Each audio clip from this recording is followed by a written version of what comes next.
Hey, welcome into a live Locked On Lions post-game show. It's the squad show. Jake Riepma with you. And hey, Lions got it done. Got a little closer there than it needed to, but we'll break it all down next. Natalie Kerwin here with FanDuel Sports Network. Yes, the Lions did get it done on the road, but I feel like they might have forgotten how to play defense in that fourth quarter. We will break it down. It's a little tough to watch there. Bradford Banta here, 22-year NFL veteran. A win is a win is a win. So it doesn't matter how you get it in the NFL, as long as it goes in the left hand of the statistic box and not on the right hand of the statistic box. That's why they have film. They have a lot to clean up, and that's why we're here to talk about it today. One pride. It's the Lions Squad. Everything Detroit Lions every week. Breaking down all the big hits and game-changing plays from the Motor City. The way only the Locked On Podcast Network can. From the roar of the Lions to the next great chapter, the Lions Squad Show starts now. And welcome in, everyone. Locked On Lions Squad Show. Jake Riepma alongside Natalie Kerwin and Bradford Banta. Guys, how spoiled are we? We're him and humming in the intro, and I was feeling guilty just as that intro was playing. And Bradford, you're right. It is a win. The Lions are 4-1. Fire up that comment section. Let's hear your thoughts. But before we go any further, guys, this episode is brought to you by Mazda. Like our players, we sweat every detail because when you make every move count, pulling off the unexpected is only the beginning. Stay tuned later for highlights in this week's Moving the Game Forward. Oh boy, Mazda, move and be moved. But with that, I kick it to Natalie Kerwin because Bradford, you were right. A win is a win is a win. And Natalie and I are over here being a little too negative, but they got it done on the road. Right. And it is easy to be negative, right? And when we were hyping this game up all week and on the squad show on Thursday, right? Like, hey, this team is struggling. They're without Joe Burrow. Jake Browning has not been able to take this offense for Cincinnati and been able to produce any points. Didn't we say over the last 2 weeks they've only had 10 points or something crazy like that against a Vikings and Broncos team? I mean, it was just we hyped this up so much, and I felt like what we saw from Detroit today, regardless of the win, it did not look pretty towards the end of it, and it felt like the Lions played down to their competition a bit. Another thing that sticks out to me is, we talked about it too. Jared Goff had not been sacked for 3 straight games. He got sacked 4 times today. And so, yes, we'll break it down. There were injuries. There were some tough calls, some penalties, but a win is a win. So I gotta take what coach said and be grateful. The Lions are 4-1. They're top, they're right there at the top of the NFC, right? Like you gotta take it where you can, but it's just hard from what you saw at the end. It's like you gotta be able to execute, I feel, all 4 quarters against a team like that really is struggling, because you made Jake Browning look pretty good there towards the end. So that's how I feel. Yeah. Here's what y'all have to think about. I think Parcells, and it's not a direct quote. He's like, tell me what kind of team you are. Show me your record. Yes, you are what your record says you are. You are. Thank you. I appreciate it, Jake. But hey, was it dirty? Yeah, it was a dirty win. But like I said, a win is a win. It's W-I-N. That's all I know. They're getting on the plane. They're flying back up to Detroit. They're going to polish things up. They'll come in, watch the film tomorrow and be like, hey, you should have done this, should have done that. It just goes to show how this whole jigsaw fits together, in the fact that you had a different piece on the offensive line that wasn't, that started today at left tackle. And it was hey, you got to help him out a little bit. And they did, but they also felt like, hey, my man's getting paid as well. He should be able to perform.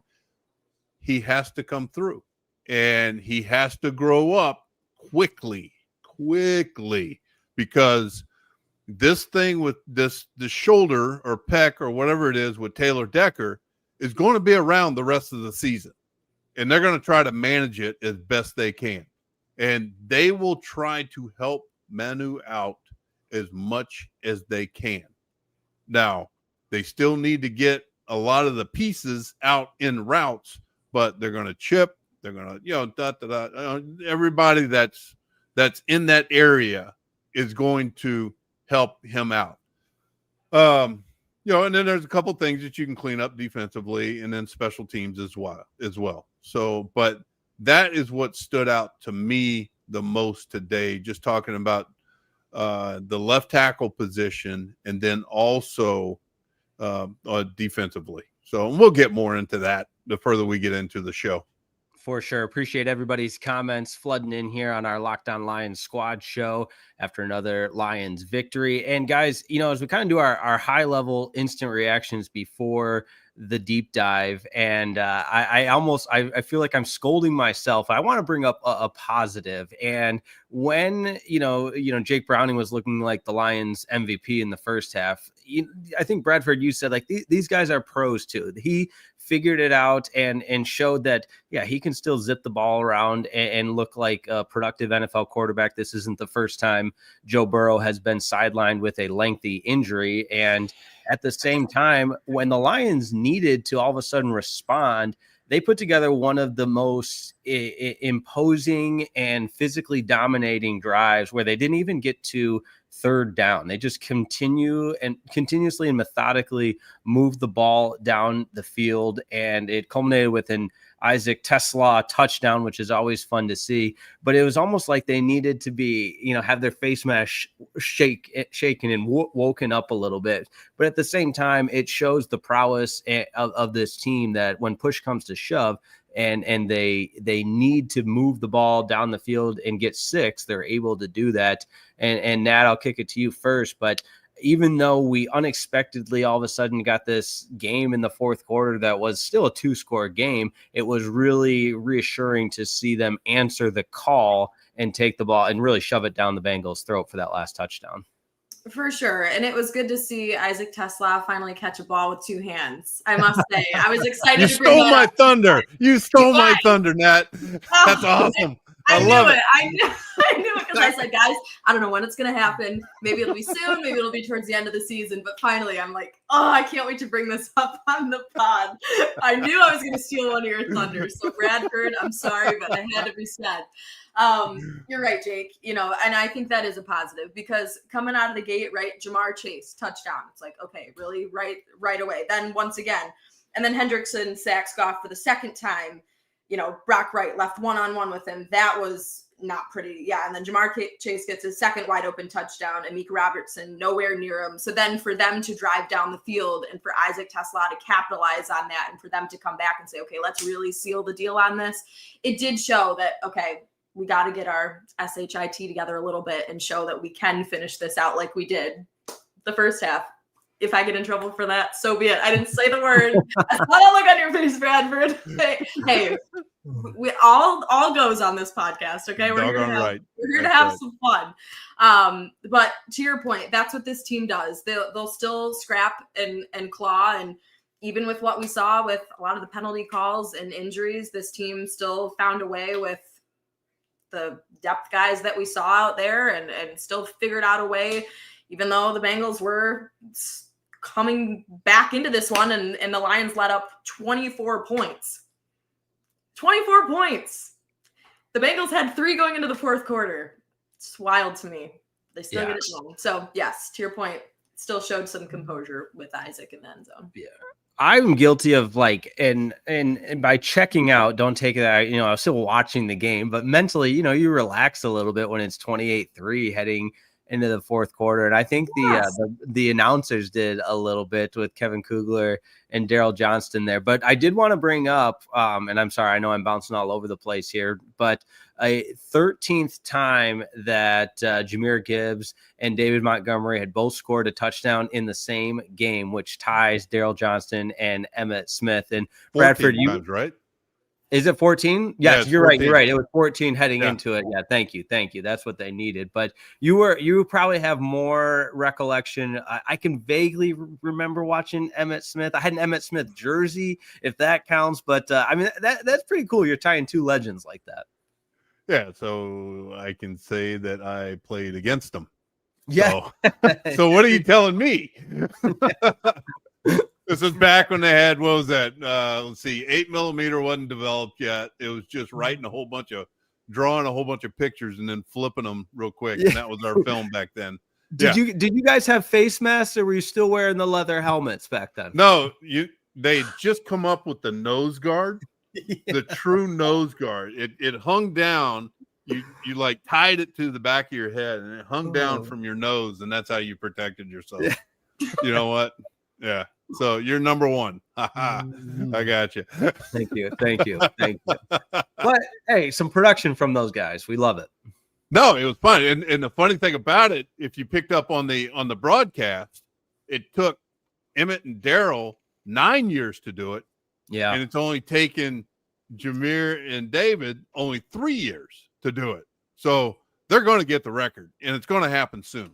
It's happening this year. So I just think I'm curious to see. So they're undefeated when those two and amon-ra score in the same game. What's the record for like a trio scoring? And then how many times have they done that? So that'd be a question I would have. Maybe next Thursday we'll do a little research and get back to you on that one. We'll get our best locked on researchers on that one. We got an extensive research department. Wetlands Production. Can you put that comment up there, please? This one right here. Yes. Back when the Cowboys had an O-line that Stephen Hawkins could roll through, it tells you how good we are now. All right, I'm asking the question. Do you know who Stephen Hawkins is? Yes, okay. I know. I know because of the Big Bang Theory, though. So okay, all right, fair enough. It doesn't matter. It doesn't matter. Right. Okay, by any means, getting to that destination. But real quick before we take our first time out of the Locked On Lions Squad Show, appreciate every single comment coming in. We'll do a little Q&A at the end if we've got time for that. But we said some of the positives with the offense. We'll obviously do our deep dive on the defense, but you force 3 turnovers and you give your offense so many opportunities on the right side of the 50-yard line. And I thought even the offense could have done more to take advantage of some of those, but good to see the defense flying around for 3 quarters. But man, that's going to be one of those games where you turn the tape on and nobody's going to feel really great about an effort that was exceptional for 3 quarters, but just goes to show the importance of playing for 60 minutes and even some penalties that kind of negated some really big plays. But Nat, at the same time, that safety at the end helped put this one on ice. Felt really good to see Barnes get in on the action there. It did, and it should have been 2 safeties in this game. Yeah, I know. Hutch should have had that one, but we'll get to that one later. Dang, that holding call, and we're going to get into Terry on later in the show. But, I mean, it's hard, right? Like, I feel like Aiden Hutchinson got, some calls went against him today. That was hard to see. I feel like, that safety was great at the end, for the Lions to feel like, okay, we do really have this game in the bag. And it was good for Derrick and just to kind of bring the vibe up again towards the end. But yeah, it was hard because it felt like, as guys were starting to go down like flies, it felt like a little bit as far as the cornerback room as the game went on in the second half. It just, that was just hard to see. I don't know. It was started giving me flashbacks a little bit of last year. Again, and we'll dive deep into that, but I just felt like there were some missed opportunities. Like, the 3 interceptions were great this game. I believe we had 3 interceptions, but felt like we weren't able to capitalize on those and do anything with those. So it's hard, but the one safety, it's nice to have. Yeah, we're all right. You know what, Nat? We were 2 for 3 on capitalizing on it. So on the interceptions, so we had a 3 and out after the second interception, but the other 2 we had Montgomery scored touchdowns. Oh, right. Okay. Yeah, I thought they might even go for it on that because it was like fourth and short or so, and they were on 4th and 2, 4th and 3.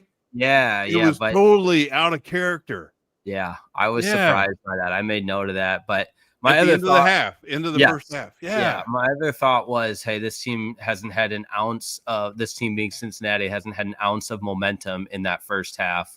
make them go the length of the field. They did end up getting 3 before the halftime break, but the Lions were just such the dominant team in the first half that I think you could kind of justify, hey, you don't want to give them any kind of momentum going in, but it doesn't really fit the mantra and the mold of this Lions team. So there's certainly a discussion and a conversation to be had both ways there. But hey, let's take our first quick timeout, and then we will come back with a deep dive on the offense. So get your offensive questions ready. We'll take more questions and comments as we cruise through this post-game show here after the Lions defeat the Cincinnati Bengals 37-24. The Lions now 4-1 on the season. Get those offensive questions ready. We are back in just a second.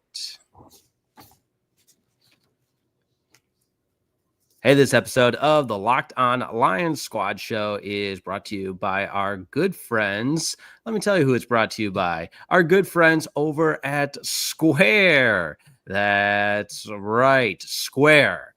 Look at this. This episode is brought to you by Square, your favorite neighborhood spots. Run on Square. There are certain businesses that make the neighborhood the neighborhood. These are the places that become an extension of home. And whether it's a sports bar dedicated to your team's fan base, maybe it's the spot with the best wings in town for game day, or that beloved local chain that's been rooted in your community for years.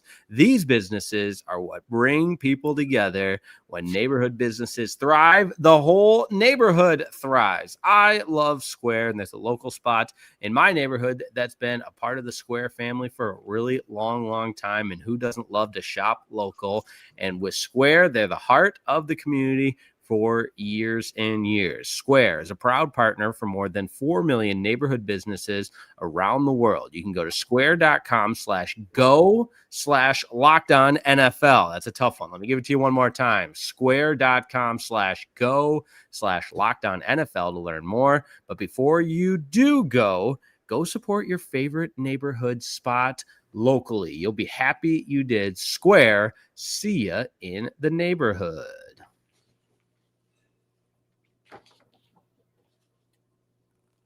Locked On Lions Squad Show. Jake Riepma, Natalie, Kerwin, Bradford Banta. If you're just joining us, we're with you after every single Lions game and the post-game show. I didn't do any of the housekeeping items, guys. Forgive me. Like today's video, subscribe, and if you don't know by now, that's on me. But our subscribers are growing and growing and growing. We appreciate that. Set up your alert notifications and everything else so you know when we're going live, but it's pretty simple after every single game, and of course on Thursdays as well, usually around noon, unless Riepma calls an audible again and forces everybody to cater to his schedule like last Thursday. But hey, you can catch it anytime on YouTube. But long introduction for the offense.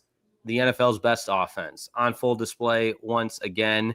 The ability to run the ball, to be multidimensional, up 28-3. A lot of good things in this one. Natalie, Kerwin, what you got for us on this Detroit Lions offense?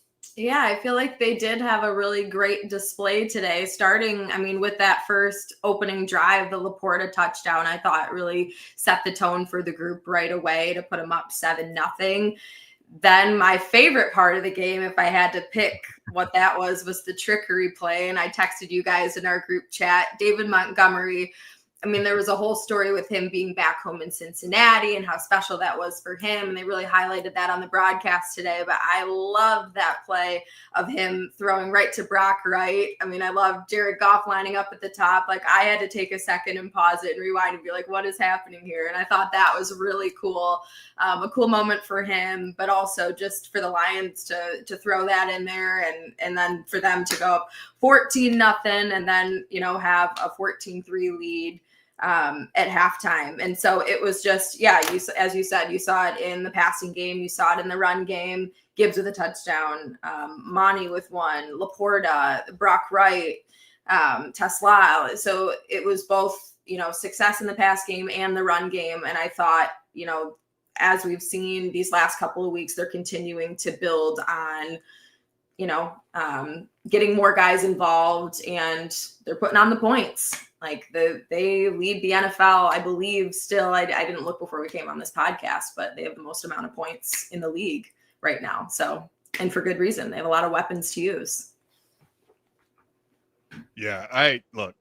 You go back and you look at the stats, and Goff. I mean, he was 19 of 23. I mean, that is absurd. It's 82.6% completion percentage, a 153 rating. Very efficient. Montgomery, obviously 1 for 1, with a touchdown. And then the way they spread the ball around I thought was very good. And the fact that obviously you're gonna take advantage of Amon-Ra in the slot doing what he does. He was targeted 9 times with 8 catches, 100 yards, 12.5 yards per catch. Then the next was LaPorta. He was targeted 6 times with 5 catches for 92 yards. And then Gibbs, he had 2 catches for 33. And then TeSlaa, he was 1 for 1. And then Brock Wright, 2 catches, with a touchdown. And then Jahmyr and Monty both had 1 catch apiece. They are spreading they are spreading the ball around. But the one thing that was evident to me, given their left tackle position, they wanted to run the ball effectively and control the clock. Now, they did control the clock, and I believe they had the ball for about 34 minutes and 21 seconds. So they dominated that part of the game. And then you get down into the red zone. They were 5 of 6. I mean, you get down to the red zone. Now, credit the defense with giving them the ball in that position many times, but they were 5 of 6. They came away with touchdowns. Goal to go, they were 2 of 3. You'd like to be 100% there. But it just, they ran more plays than the Bengals, and they just wanted to dominate the line of scrimmage. And they just kept leaning on the Bengals, just leaning on them. And just through experience, the longer that you lean on somebody, they're going to give. And that's what the Bengals eventually did through the play of the offense. And, it was a good team win. But through the play of the offense, they were able to come away with a 37-24 final. And look, guys, it is, like I said at the beginning, a win is a win. And you got to be happy with that. Now, they're probably not going to bask in this victory as much as they would other ones. Let's say versus the Ravens they had a couple weeks ago. They want to get back to work because they know coming up next week they have the Kansas City Chiefs. I believe it's on Sunday night, correct? Oh, Sunday night. Yeah, I don't Sunday night. Yeah, sound like Carrie Underwood. But yeah. that was my best effort there, guys. But no, I was thinking about this. Wait, No. Sunday night. It's called a spade, baby. That's all. Come on. I gave it my all. But I want to address a couple of comments just because I think they're interesting talking points, and a couple of people have mentioned it in the chat because I think the background context is important with this, where you score 37 points, you're going to win a lot of football games. And a lot of the question marks nationally around this team, and it's starting to continue to die down with every impressive offensive performance week in and week out, or what is this offense going to look like with John Morton calling plays? And there's still creativity, there's still an element of trickeration, but at its core, this offense succeeds when you control the line of scrimmage. Jared Goff has time to throw, and they have so many weapons to spread the ball around. And sometimes it's just not going to be some of those weapons days. And I'm referring to JMO because we've got Mike here commenting, why can we not get the ball to JMO? And there was another one on here. Right here it is, Swear Bear, JMO getting shafted. I understand why those comments are made, but I think you have to look at this offense as the sum of its all the parts. And sometimes teams are going to take some of those options away. And it's hard for me to be critical. And, could the offense have been perfect in every aspect and scored 60 points. Yeah, maybe there were 50 points out there today. There really were, with the Lions scoring 37. But I think it's important not to get into this mode of, oh, J-Mo didn't have 8 catches and 2 touchdowns today. Like, what's the game plan for? And I'm here. This is an easy way of me looking for moral support from my squad show members that are ready to jump in and back me up here. Yeah, I mean, when I feel like I kept reading this today during the game as well on Twitter, people wondering, why isn't J-Mo involved? Where's J-Mo? Everyone has question marks about this. And we don't know the answer to this really either. I mean, there are so many weapons, and John Morton does have so many guys at his disposal to spread the wealth. I don't know. I guess I'll throw it to you then, Bradford, because I don't know is there something you're seeing specifically with J-Mo that's where they're not using him as much, or did you see something today, I guess, with him or the last, couple of games, or because I feel like it was a little bit of last game as well. People were making that complaint. So I don't know. No. So today, I think it was just a matter of progression. Mm-hmm. And he may not have been the first or second read. That's what I saw today. And the reason I say that is because you go back and you look at who had the catches. Is you had Amon-Ra, and nice. you had LaPorta, Brock Wright. All these guys aren't streaking down the field. They're not streaking down the field. They're catching the ball at 7, 8, 10 yards max, possibly 15, and then they're getting their yards after that. So that's your first reads. And if those reads are coming open, then Jared, I mean, that's football. First, right. second read, they're open, throwing the ball. If you happen to progress to your third read, who happens to be streaking down the field because of a certain type of coverage that they're running, then by all means, go ahead, chunk it deep. Let's get something going. But I will say this concerning last game. He had his chances last game. He had 3, I can remember 3, possibly 4 legitimate drops. Mm-hmm. So, I mean, you can't go back and say he hasn't had his chance to make his catches, because they tried to feed him the ball last game, and 2 games ago they got him involved early by giving him the first play of the game for a 10-yard gain. Yeah. And I'm not buying that. I think it was just a matter of progression. And if you go back and look, Amon-Ra is going to have his catches. So if J-Mo is high in catches, then LaPorta may be down in catches, because in a short to intermediate route as opposed to a little bit deeper route, it's just a matter of progression and what 100%. Read that receiver is. I think our guy, that's what I see. Yeah, I think our guy Wetlands Productions might be onto something too here. That's a lot of us, the fantasy football element sometimes weighs way too much, because I can guarantee you this: Dan Campbell doesn't give a damn about your fantasy team. So those are frustrations stemming from the fantasy numbers. Maybe with I do have one thing though. Why on earth? And I know this was said earlier in the comments, and I have it written down in my notebook. It happened on both sides, talking about offense and defense. Why on earth would you have a tight end blocking a defensive end one-on-one in pass protection? Because I've experienced that firsthand. I was with the Colts. We were playing Green Bay at the time, and they had me blocking Reggie White. And I'm like, oh, God.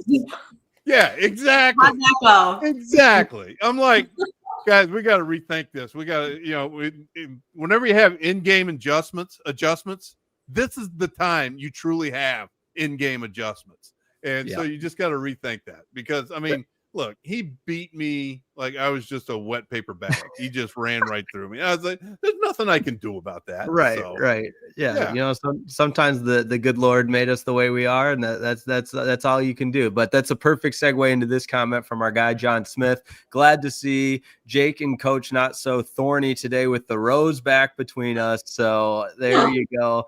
And offensively, with Hendrickson on the blind side, should we not have had a tight end or running back helping out a little bit more often? And they did diagnose the one blindside sack that I can't remember if it was Hendrickson or another one where Montgomery was the check down running back, and he went right up the middle instead of chipping first. So I think that's a very astute observation there. But let's keep this rolling because we've got another side of the ball to talk to. That is the defensive side of the ball. And what are you laughing about over there? I'm looking at Wetlands Production. Wetlands Production is on a roll tonight.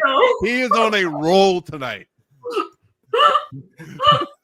Do you want to read that one, or do you want me to? And Banta lost a little extra weight that day. It ended up in his pants. God bless Reggie White. There we go. Rest in peace. Love you, Wetlands Productions. You always come with the best comments. We don't know what you're gonna come with, but that was a good one. That might have been your best comment yet. There we go. All right, we'll take a quick timeout on that note. What a way to send us to break here. Defensive deep dive is coming up next on the Lockdown. And it wasn't good with white pants either with the Colts. So yeah, exactly. All right, cut them off. We're going to break. Cut them off. Back in just a second. All right, we make the seamless transition into our next ad break. This episode of the Locked On Lions Squad Show is brought to you by our good friends at Mazda. Mazda's moving the game forward for those who believe it's not just about playing the game, it's about redefining it. There are moments that do more than put points on the board. They move crowds, they move culture, and they keep moving the game forward. This week's moments that move the game forward is the David Montgomery trick play from the Wildcat. He throws it to the back of the end zone, finds Brock Wright. That was such a moving play. It moved me. It was incredible. I felt so moved. And when you follow what moves you, the unexpected is only the beginning. And just like that, there's more to every highlight. There's more to every single move, and there's more to a Mazda vehicle. Mazda, move and be moved.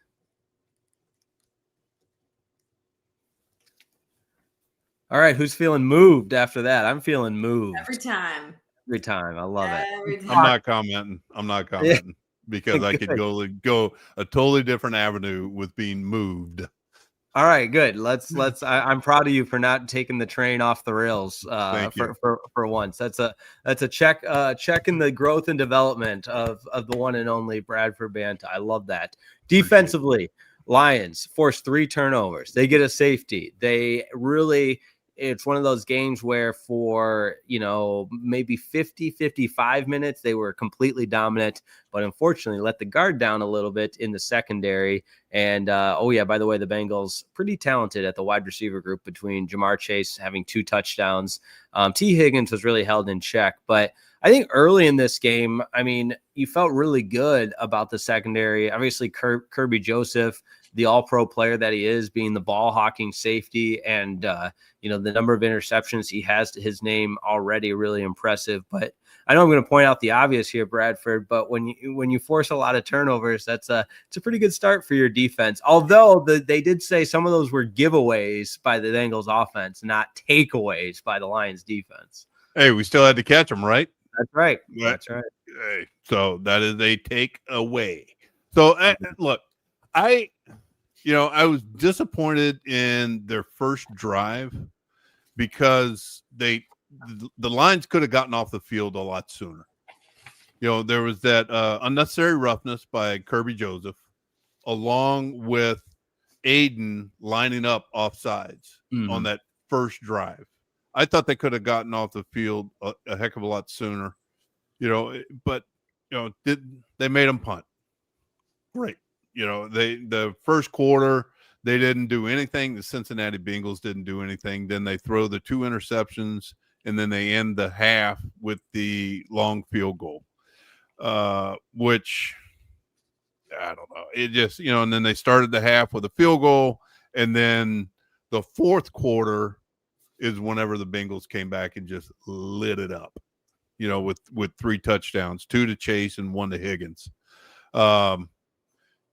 Look, they are getting very thin in the secondary.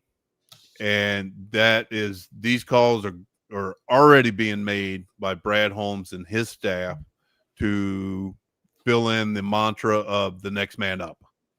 And they need to continue churning that milk, so to speak, and figure out what kind of cheese they're going to be making. So, you churn milk to make cheese, right? Just I'm aware. Asking y'all. Okay. So, but they got to find some. Okay. All right. But no, they need to, something needs to be done. Trey Flowers was here for maybe 6 hours. I think he just climbed off the plane, and then he ended up getting playing time today, which I'm sure he was just like, okay, so, go play cover 2. Okay. Go play cover 3. Okay. Let's go play man to man. So, dude, my man's on a roll. So, yeah, he's right. It is butter. I was going to chime in and say I think you churn butter, but I've been wrong so many times. I knew don't worry about it. Yeah, I had to come up with something. I was just you had to make sure everyone was dialed in. We got over. But here's so, so Browning was 26 of 40 today. And they didn't turn it on until the fourth quarter. And did the Lions start drinking a little bit of a martini in the fourth quarter defensively? Possibly. Started relaxing just a little bit just because of the lead that they had built up. Now, offensively, that's whenever you get the ball back and you take that play clock and you run that sucker all the way down to 1 second before you snap the ball, just to make the game go that much quicker. But were they doing it? You know what? I really didn't take notice. But the athletic plays that were made by Kirby, Amik, and Alex on the interceptions, pretty dog. I mean, Alex's interception I thought was pretty doggone good. And and then there's some other things defensively that we can definitely talk about and fit in within the next, the latter half of this segment. So, but I don't want to take it all up. Natalie, Kerwin, what do you think? I know. Well, I know we talk about the next man up mentality, and that's what Brad and Dan say. That's what they believe in. That's what they're going to do. But are you guys hitting the panic button a little bit, seeing what happened today? We don't know what Terrion Arnold's status is going to be, and we already have been hitting the panic button a little bit with him and his performance this year alone. Yeah. A little. That's that. I'm being nice. Yeah. We have our concerns with him alone, right? But that cornerback room, DJ Reed, watching him go out, obviously that's a blow to that cornerback room as well. Just the secondary as a whole. Like I said earlier, it's giving me flashbacks to last year a little bit. Are there alarm bells going off in your head a little bit after today? Because now if a guy like Terrion is out, now you're relying on guys like Avonte Maddox and who else was in there today? Rocky Sim. Yep, yeah. Rocky Sim. Then even he went down for a second too. So it just, for me, it's that's tough to see. And I don't know going forward what they'll do. Are they going to bring up guys off the practice squad? I don't know. Do you guys have the same feeling? Yeah, I've been critical. In fact, somebody texted me, I know you're going to go off on Terrion Arnold and all the penalties. And I do think rightfully there's enough. So. Right. There's enough of a sample size. And it's one of my close friends. So I'm allowed to say that. And I hope he's watching right now. But it's not, anything personal by any means. I just think there's been enough of a sample size where habitually he is so keen on using his hands when he feels like he's beat Terrion Arnold.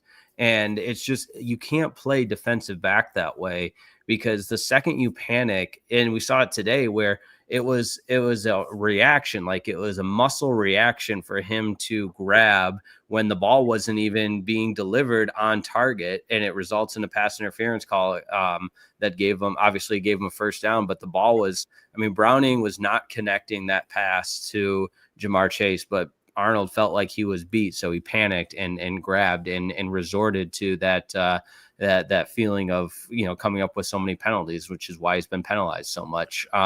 But obviously he's out there because this defensive staff feels like he's the best option. And, it's sound maybe a little bit harsh to say if he's out, it's addition by subtraction, but you got to trust the coaching staff in that if he's out there, it's because they have a belief that he is the best option available. And I hope that it's not and we've touched on this a little bit. I hope that it's not we drafted this guy in the first round. We don't want to be wrong and look like we don't know what we're talking about. And there's a human element to it. But Bradford, I would say that, this team is not, in this ownership and management and the front office and everything, they're not resorting to, oh, we drafted this guy in the first round, he has to play. No, they are putting the best 11 out on the field. What they think the best 11 out on the field should or is. Here's a question for you.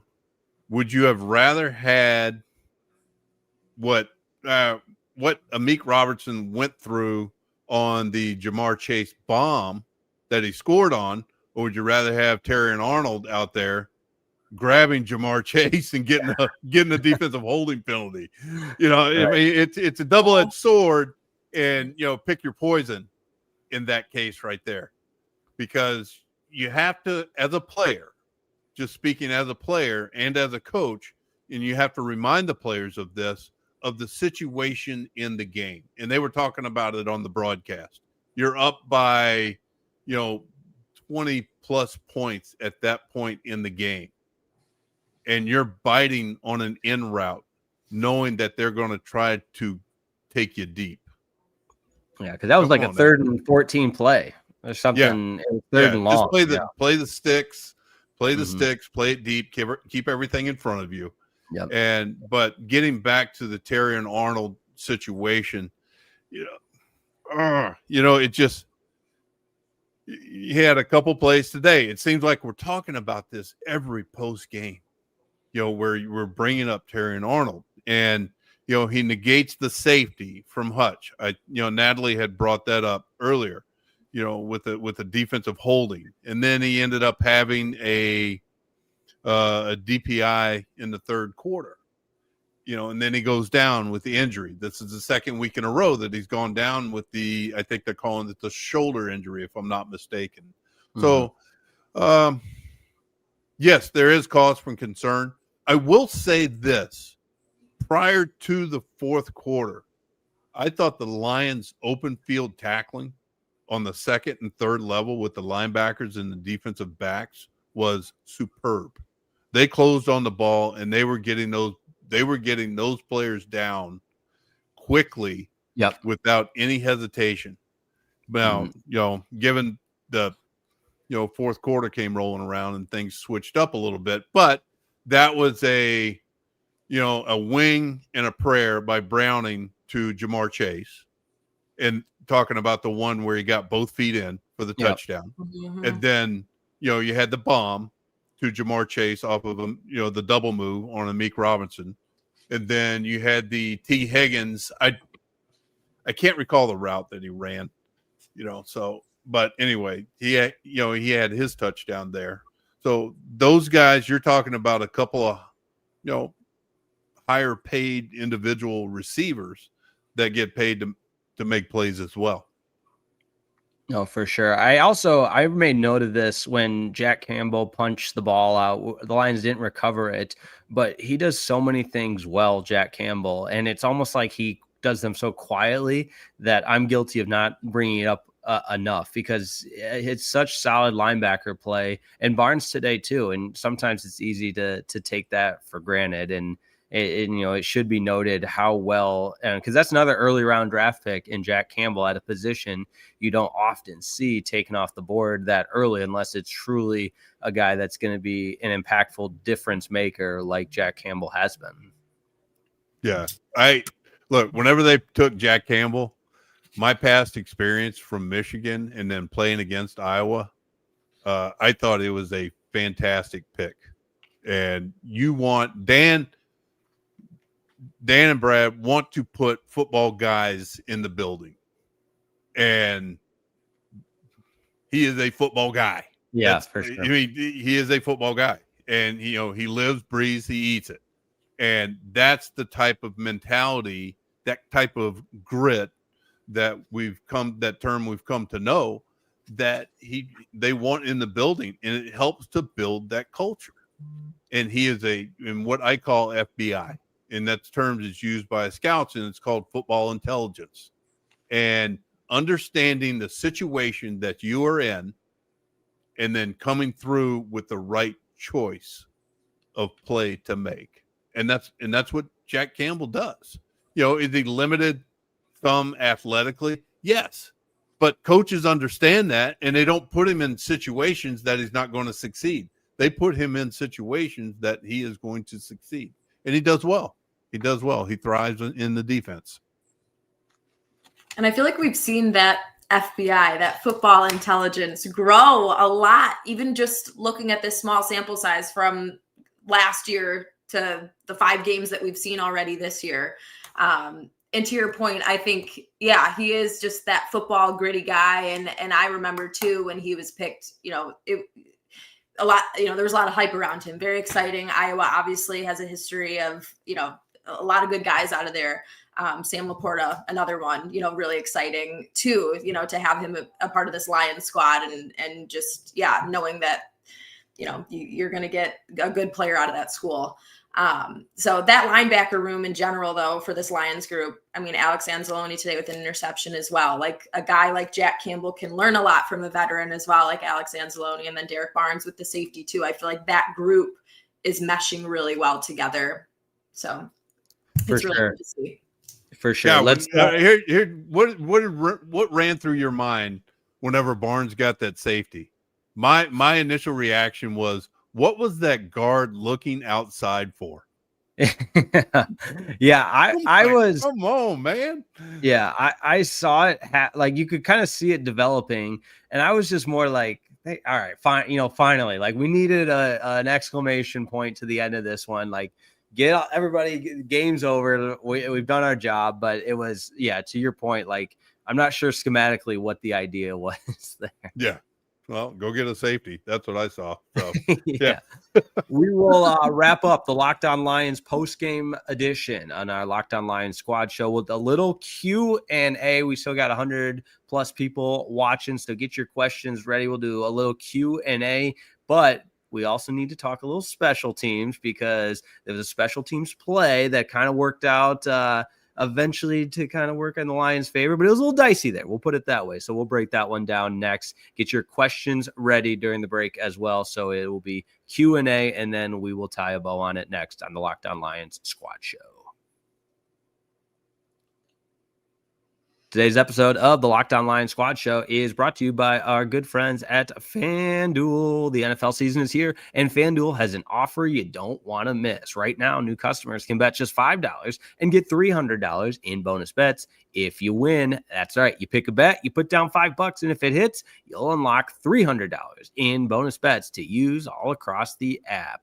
And I love FanDuel because it adds a little sizzle to my viewing experience. Sometimes you add a little nice little friendly wager on a same game parlay, maybe some over-under point totals. Life's too short to bet the under, so go with the over there, and you can follow the action on the live lines during the games, all at FanDuel.com. So whether you're a casual fan or you love diving into the stats, FanDuel makes the game day experience so much better. So what are you waiting for? Visit FanDuel.com to download the FanDuel app today and get started. FanDuel is America's #1 sportsbook.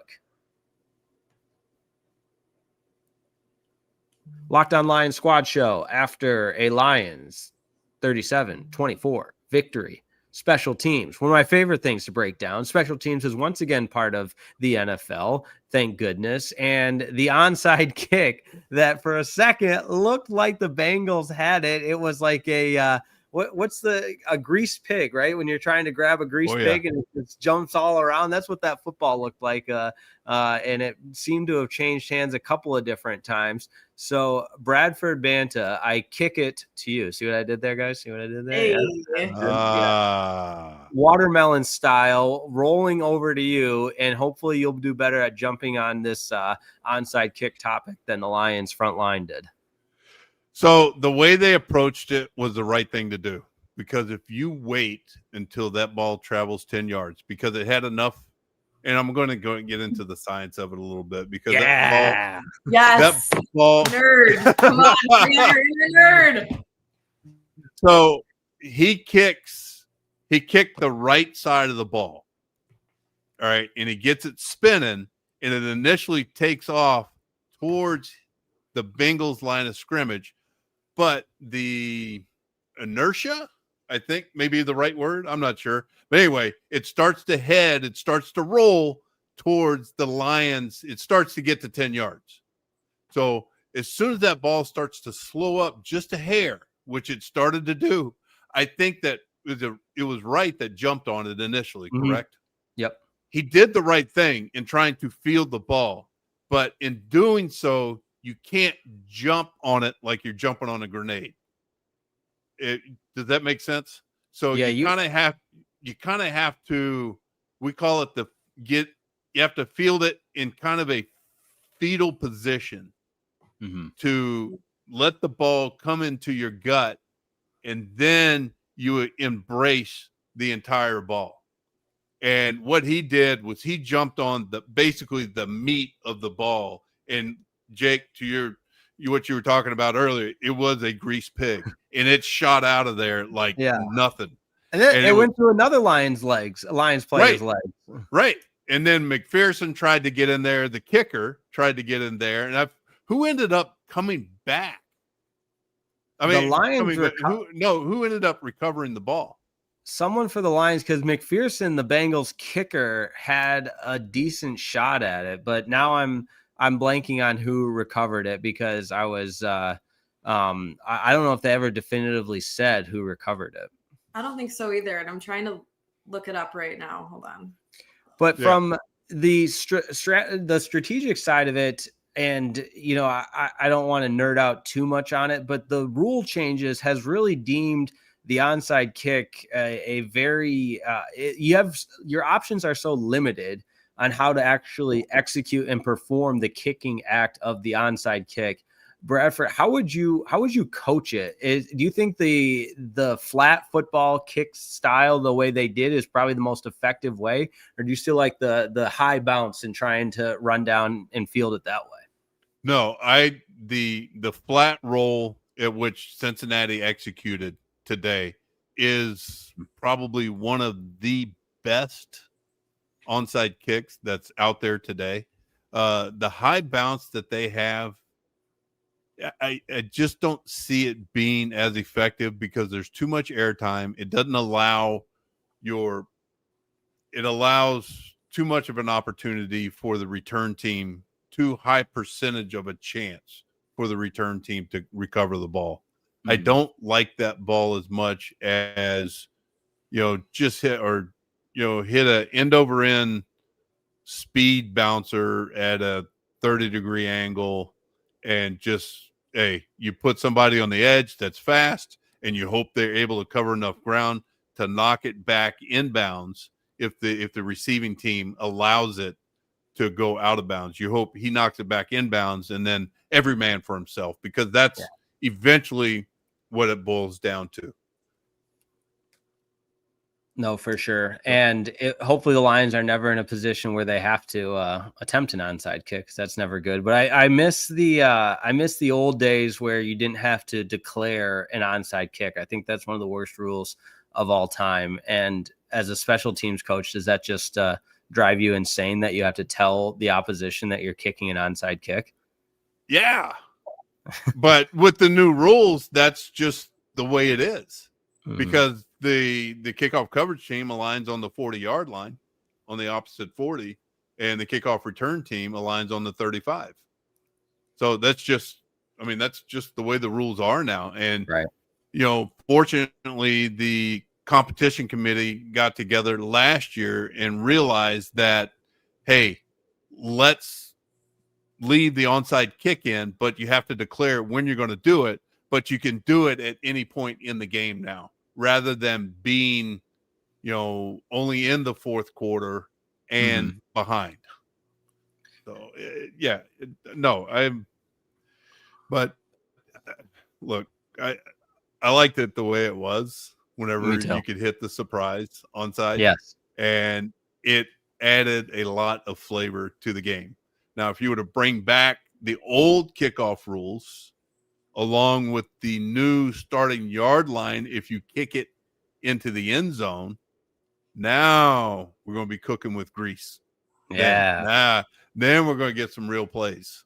Yeah, who can we talk to about bringing that back? I'm with you. I'm on the same page there. Nat, you've got the most contacts of anybody. Yeah. Work your magic. Let me work through my phone list this week, and we'll make some calls, okay? For sure. But all right, guys, Lions are 4-1 in a really good spot and a big matchup on Sunday Night Football. I won't sing for Carrie Underwood or try to be Carrie Underwood again. That was not good for anybody, but fun show. We'll do a little final word and a little teaser for Thursday when we break down Lions taking on the Chiefs, a big-time matchup. Final word, Bradford Banta. Good win to get today. They're 4-1. They're top of the NFC North right now. There's going to be a little bit more attention to detail given the game that's coming up on Sunday night. It's going to be a fun game to watch. Can't wait to deep dive into it on Thursday. So, Nat? Yeah, I mean, I'll echo your same thoughts here. Lions are in a great spot. As negative as I wanted to be coming into this, a win is a win, and want to know this week. And that's the approach going into, Arrowhead, right? I mean, it's going to be another tough road environment per se. I mean, the Lions did take over Cincinnati, which was great to see. There was a lot of blue in that crowd today, which definitely helps. But there is a lot to learn, but a lot of good things as well that you could take away. What we saw in the fourth quarter, Dan's going to get on them about that. Can't let up, 21 points alone in one quarter. That's pretty unacceptable and uncharacteristic of a team, but they're going to clean up the little things, going to clean up penalties. They're going to focus on, the little things and the fundamentals this week. And I think we'll see a lot of improvements because they're going to need to do that against, a Patrick Mahomes-led Chiefs team. And I'm excited to break them down a little bit more come Thursday. And I saw some news earlier too that they've been without Xavier Worthy, but I think he might be out again. Like he's been back and forth like he was out the first couple of weeks and he might be out again on Sunday. I just saw that. My brother was complaining because he has him on his fantasy team. So I heard him screaming about it earlier, so I had to bring that up. But we'll see about him anyway. But yeah, so anyways, lots learned from today, but we'll take the win.